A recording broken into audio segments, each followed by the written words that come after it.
My name is Olivia, and the most humiliating moment of my life happened less than 12 hours after I came home from Afghanistan. I had spent 10 years as a combat medic, imagining a return to the warmth of a family ranch, but reality was as cold as the rain lashing against my sister's glass and steel mansion. Madison didn't offer a towel or a hug. She looked at my travel-worn boots with pure disgust. She grabbed my military shadow box, the frame holding my medals, and the folded flag from our father's service, and hurled it into a mud-caked cattle trough. I watched the glass shatter in the filth as she sneered that, after 10 years in the sand, I was nothing but a ghost in a soaked jacket. Welcome to Turning Tables Stories channel. I'm enjoying a warm coffee and watching the view, finding some peace before we continue. Olivia's story reminds us that the hardest storms are often the ones at our own front door. Where are you listening from today, and what is your favorite drink right now? Let's settle back, and the rain is heavy, and the journey is just beginning. I stood there for a long time, watching the warm gold rectangles of light spill from the mansion's windows onto the wet asphalt. Inside, the air likely smelled of expensive jasmine and Madison's curated success, while out here, the rain tasted like cold iron and old disappointments. I looked at the scars on my knuckles, reminders of every life I tried to save in those dusty trenches, all while holding onto the dream of this soil. I had been the silent investor in Madison's version of the family. For a decade, I wired my combat pay back to this zip code, believing every cent was going toward the back taxes and emergency maintenance needed to keep the bank from seizing our family land. I thought I was protecting our roots and ensuring the acreage was preserved. But as I looked at the glass and steel structure towering over me, I realized the ranch hadn't been preserved. It had been harvested.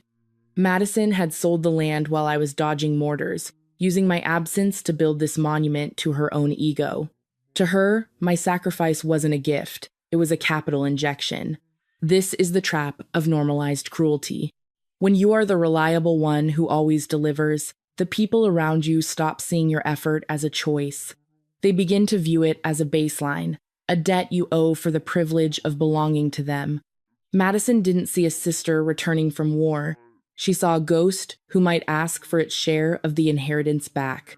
She didn't feel a shred of guilt because, in her mind, my 10 years of service were just 10 years of being conveniently out of the way. She had spent years conditioning our father to see me as a relic of the past, while she was the face of the future. The party music drifted through the storm low, expensive jazz that signaled a status I no longer recognized. Madison leaned out from the door just enough to block the view of her guests, protecting them from the sight of her unfiltered sister. She didn't ask how I was. She didn't ask about the scars on my hands, or the things I'd seen. Instead, she reached into a leather folder on the entry table and shoved a document into my wet hands. It was the official summary of our father Gary's last will and testament. The ink blurred under the rain, but the numbers were sharp. Property 1, the $15 million hilltop estate, was titled solely to Madison. Property 2, a derelict 1950s roadside diner and auto shop, was left to me. Dad was very specific, she said, her voice surgical and devoid of warmth. He wanted you to have something that matched your skill set. She smiled then, a slow, lethal expression that proved she thought the game was over. She thought she had secured the winning hand by leaving me the ruins of our father's life, while she kept the crown jewels. But I didn't cry, and I didn't beg for a couch in her mansion. I just folded the paper, gripped my duffel, and started walking toward the only thing I had left in this world. My compassion for this family had been a luxury they had overdrafted for the last time. Madison thought she had taken everything, but she had no idea that I was already scanning the terrain for her collapse. I reached Gary's Hill Country stop just after midnight. The neon sign was long dead, just a skeletal frame of wire and rust groaning in the Texas wind. Inside, the air was a thick conglomerate of cold metal, petroleum, and the heavy scent of decades-old abandonment. This was my inheritance. My father's final message to me was a building that looked like it had been held together by nothing but stubbornness I didn't reach for a tissue or call a friend to vent. Afghanistan had stripped me of the luxury of emotional outbursts. I simply set my duffel on the counter and checked the perimeter. Habit is a powerful anesthetic. War hadn't taught me how to come home, but it had taught me how to exist in ruins. I found a broom in the back office, a room with a chair missing one wheel and a desk scarred by cigarette burns. I began to sweep. People might look at me standing in the center of that wreckage and see a woman who was too broken to fight her sister. They would see my silence on that mansion porch as submission, but they don't understand the invisible chain of the survivor. In combat medicine, if you panic when the world starts exploding, people die. You learn to silence your heart until the job is finished.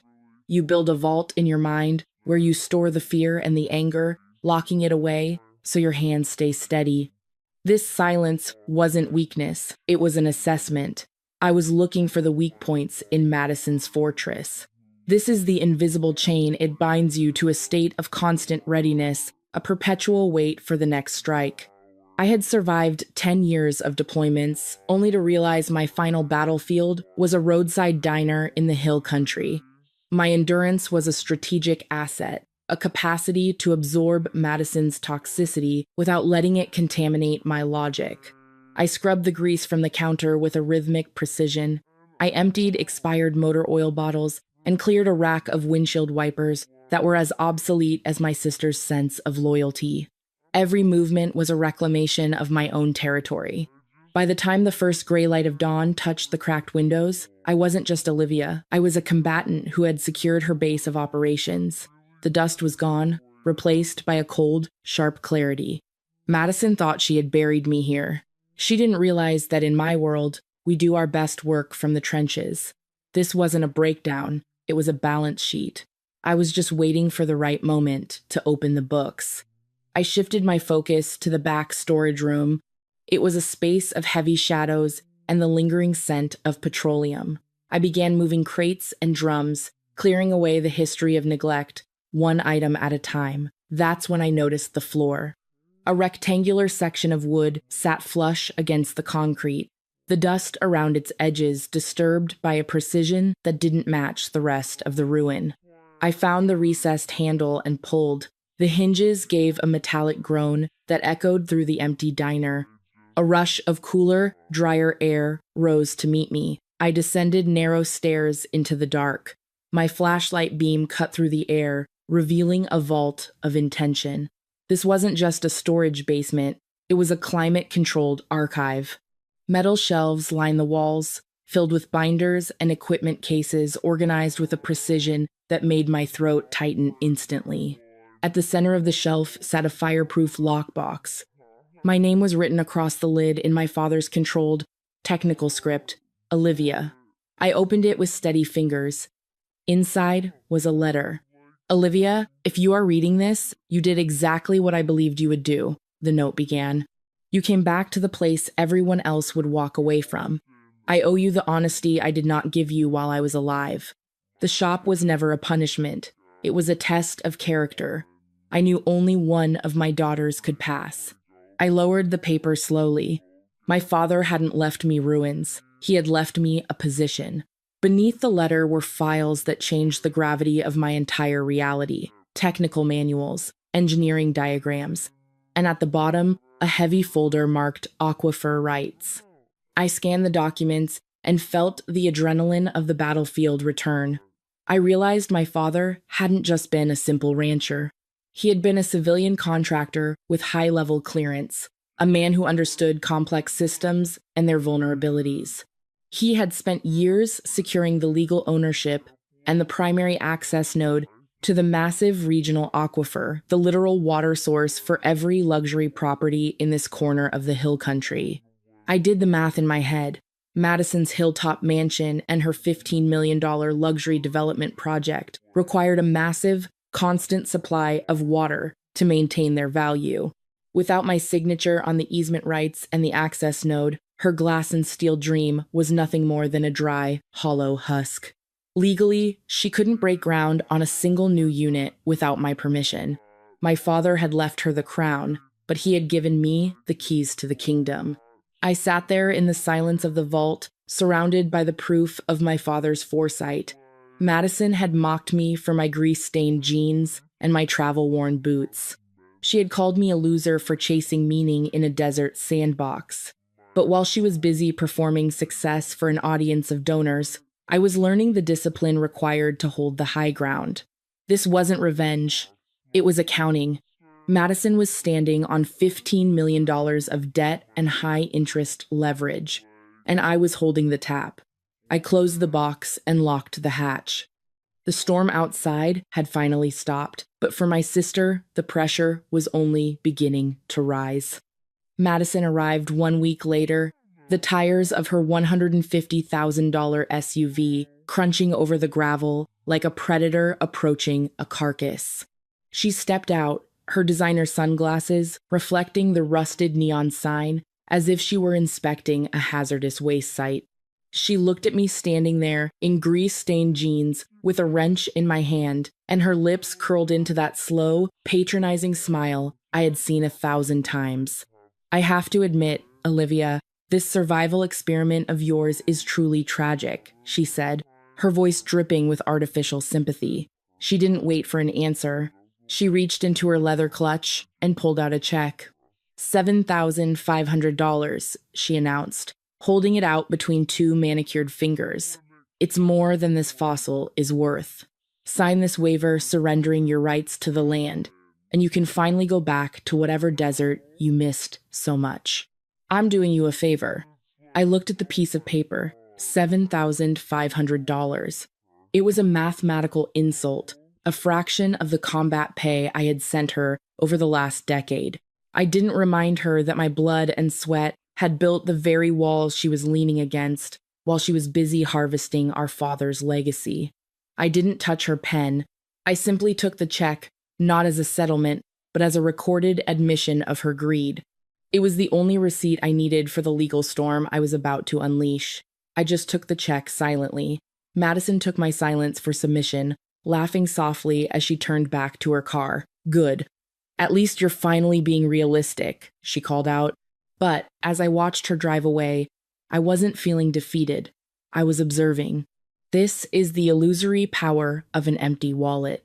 Madison believed she was in control because she had the visible symbols of success, the imported SUV, the designer wardrobe, the hilltop mansion.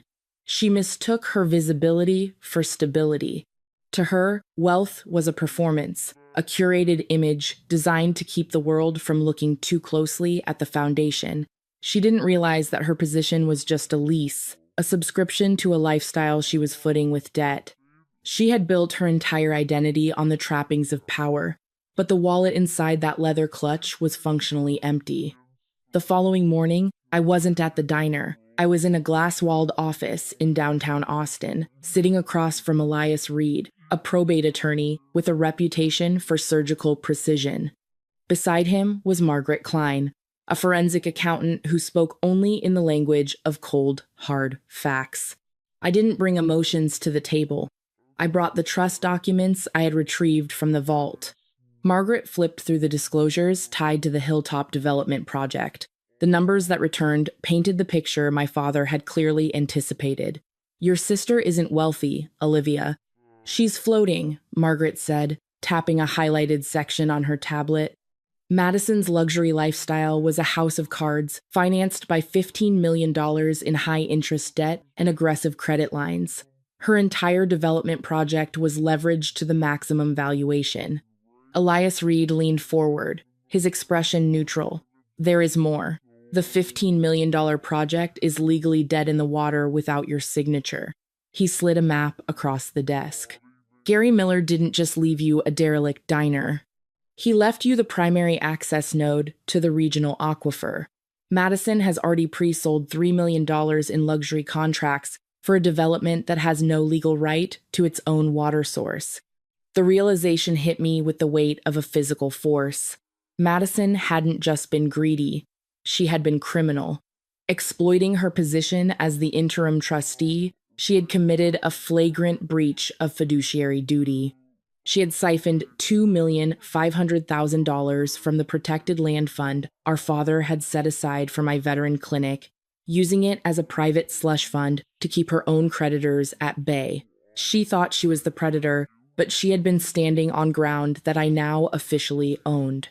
This wasn't revenge. It was a professional siege. I looked at the lawyer and gave him the only instruction that mattered. Give her an ultimatum. Either she signs a mandatory restitution agreement to work off every cent she stole, or I hand these embezzlement files to the district attorney tonight.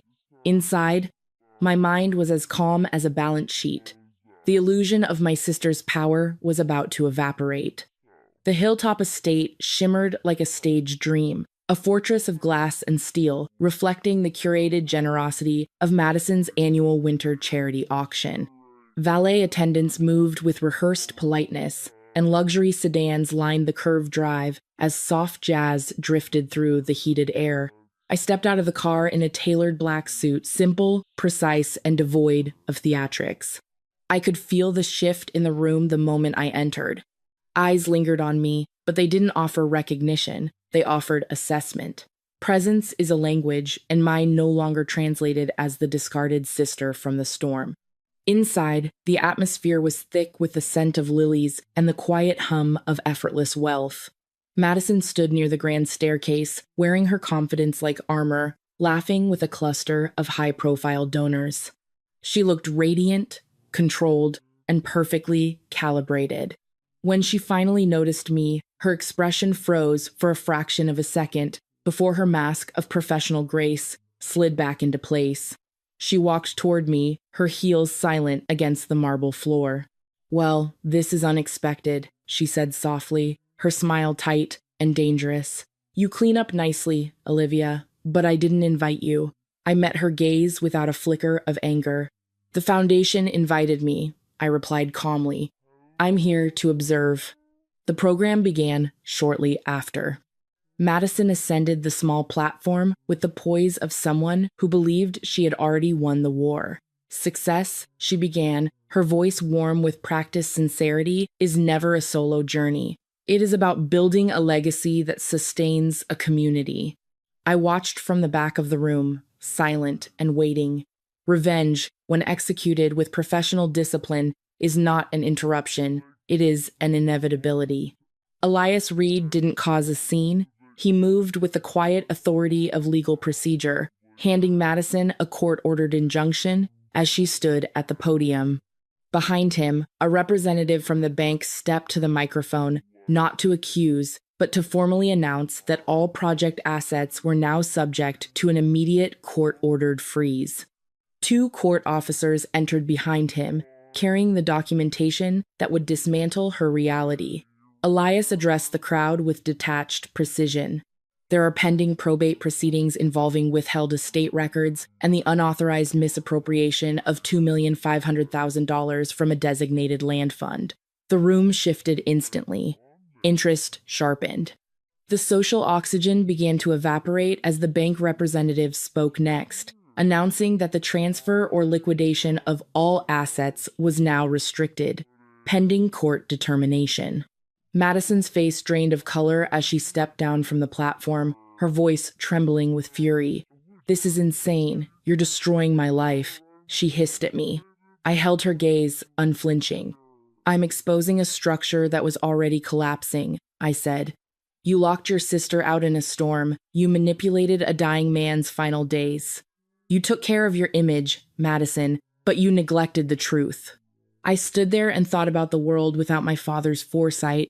If Gary hadn't been the meticulous savior, if he hadn't spent years documenting every move Madison made, I would have remained a ghost on a wet porch.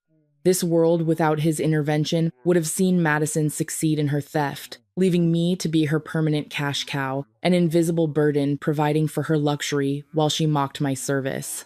His vault of intention was the only thing that kept the narrative from being written by the person with the most expensive filters. The donors began to leave, their polite exits dissolving into urgent retreats. Reputation is contagious in the hill country, and nobody risks infection. Madison's knees buckled. as gravity finally claimed someone whose reality had shifted too violently to stand. She clutched the edge of a display table, sobbing openly now that she had no audience left to impress. I looked down at her, not with triumph, but with clarity. Power, I said calmly, was never in this house. It was in who you were without it. 3 months later, winter had settled over the Texas hill country, with a steady, colorless patience. Snow edged the county roads in uneven banks, and the bare trees stood like silent witnesses, stripped of opinion. Gary's hill country stop no longer looked like an abandoned relic. It looked alive. The restored neon sign cast a steady glow across the pavement, and the pumps were finally working again.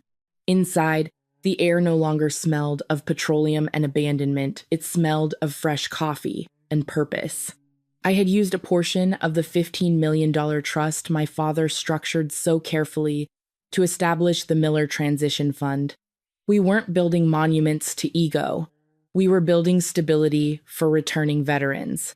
Using the $2,500,000 recovered from Madison's misappropriation, the fund provided housing assistance, job retraining, and the legal guidance I wish I had possessed on that first rainy night. Madison arrived for her shift just after 8 o'clock in the morning. There was no $150,000 SUV or designer coat this time, just a borrowed sedan and a quiet hesitation that I could see through the clean glass. She walked behind the counter, her movements uncelebrated and unseen by any digital audience. She was learning the hard difference between followers and customers, between curated engagement and real trust. The settlement terms were strict. In exchange for my agreement not to file criminal charges, she accepted a supervised work placement and debt restructuring.